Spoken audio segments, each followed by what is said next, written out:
And I think from watching the videos, what I've figured out is that people think that they are doing so much cutting.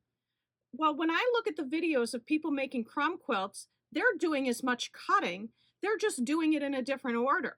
Once we get all our pieces cut, we're not cutting anymore. We're just sewing, pressing, sewing, pressing, sewing, pressing.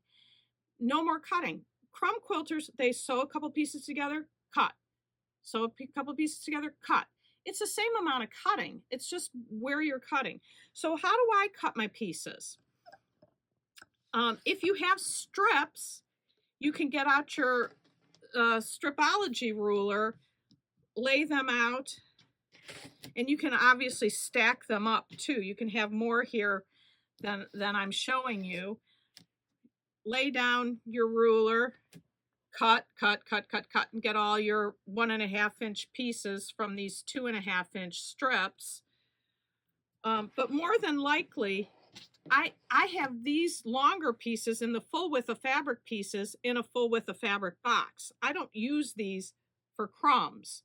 What I'm cutting up and using for crumbs are corners that were cut off of making borders, or this is a scrap from a garment. So I'm using little itty bitty pieces to start with. I don't use the long pieces.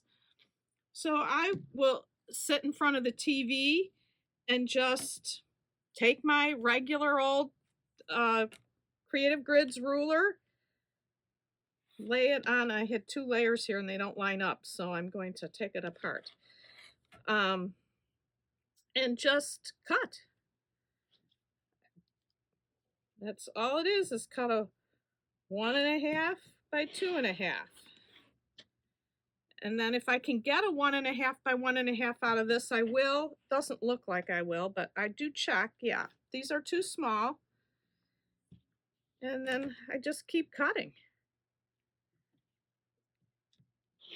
And once you have 16 times how many blocks you want to make, you have enough pieces. Then there's no more cutting.